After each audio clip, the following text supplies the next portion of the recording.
Arnaud Fontanet, merci d'être avec nous ce soir.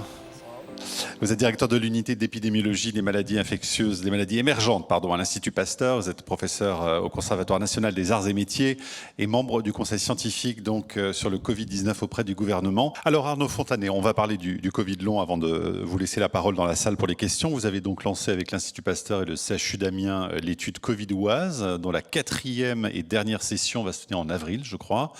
Quel est l'objectif de cette étude exactement ? Alors c'est une étude que nous avons d'abord initiée parce qu'on avait été appelé très tôt dans l'épidémie.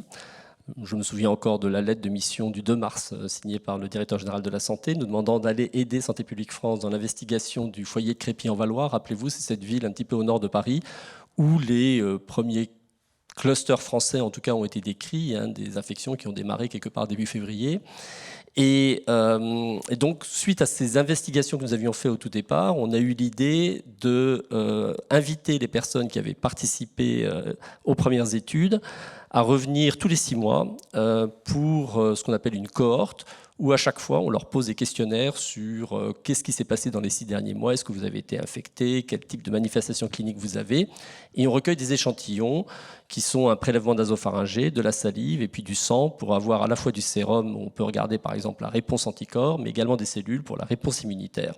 Donc cette étude, cette cohorte, qui est d'ailleurs financée en grande partie par la Fondation de France, nous a vraiment permis d'avoir une collection très importante de matériel, de recherche pour la suite. Et une des questions qu'on s'est posées évidemment, puisque elle est vraiment d'actualité, c'est quels pourraient être les déterminants de ce qu'on appelle le Covid long. Alors le Covid long est une entité qui n'est pas très bien définie. L'OMS a en octobre dernier proposé la définition suivante, qui est une manifestation clinique qui survient dans les 3 mois après l'infection aiguë par le SARS-CoV-2, qui dure au moins 2 mois et parmi lesquels on trouve avant tout une très grande fatigue. On peut retrouver aussi un essoufflement à l'effort et puis des troubles cognitifs à type de difficulté de concentration et troubles de la mémoire. Ça, c'est un peu les signes cardinaux. Puis on joue tout un cortège de symptômes possibles. Il y en a une bonne vingtaine. Donc vous voyez, une entité qui est quand même encore un petit peu diffuse, mais qui est particulière, qu'on ne voit pas dans les suites des autres infections respiratoires et qui a attiré l'attention des cliniciens quand même très tôt. On ne sait pas encore à quoi elle est due. Elle survient dans 10 à 30% des individus qui ont fait une infection aiguë par le SARS-CoV-2 selon la définition qu'on retient pour la caractériser.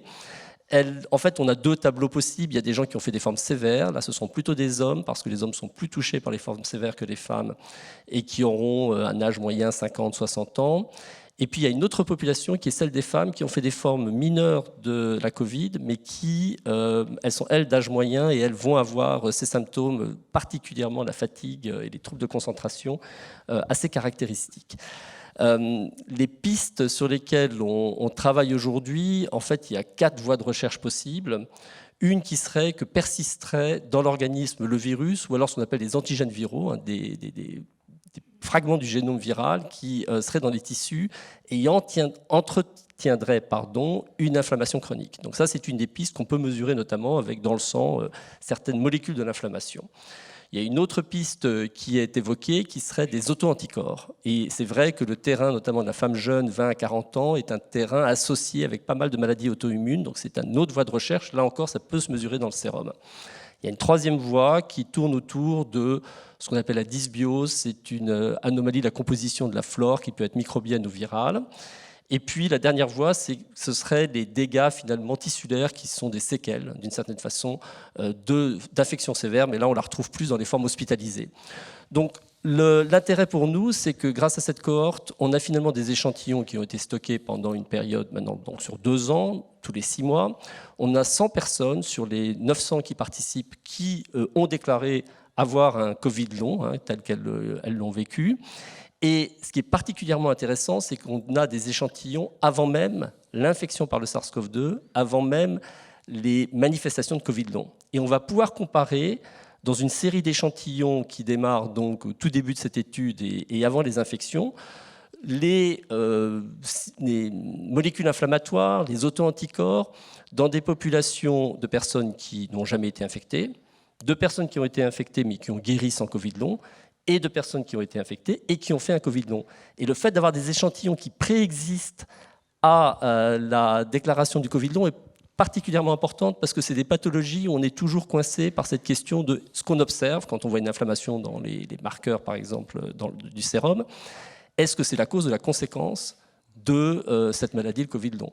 Le fait d'avoir des échantillons antérieurs va nous permettre d'y répondre puisqu'on verra ce qui se passait avant même d'être exposé au SARS-CoV-2. Donc c'est vraiment une étude où là, je pense qu'on pourra faire des choses un peu originales, maintenant qui va demander encore beaucoup de travail et dont les résultats seront disponibles malheureusement que dans 2 ans. Donc l'idée, c'est de définir vraiment des signatures, si je comprends bien, de ce Covid long, et pourquoi pas mettre en place des pistes thérapeutiques à l'issue justement de cette étude? Alors, les signatures nous permettront de savoir si on est plus sur un mécanisme inflammatoire, plus sur un mécanisme auto-anticorps. Il y a déjà, par exemple, pour des maladies auto-immunes, un certain nombre de gammes de traitements qui sont disponibles, mais encore trop tôt pour se prononcer. Mais c'est vrai que c'est un petit peu l'idée de déjà comprendre et puis après voir s'il existe des agents thérapeutiques qui pourraient être utilisés. Il est intéressant de savoir que le vaccin prévient en partie le Covid long, au sens où si vous êtes infecté après avoir été vacciné, votre risque de faire un Covid long à la suite de l'infection est moins important que chez des gens non vaccinés, et que chez des personnes qui ont un Covid long, la vaccination atténue chez 50% de ces personnes les symptômes. Donc il y a quand même un lien aussi avec la réponse immunitaire. Voilà, tout ça reste encore à l'échelle de l'exploration. Voilà, donc étude financée par la Fondation de France.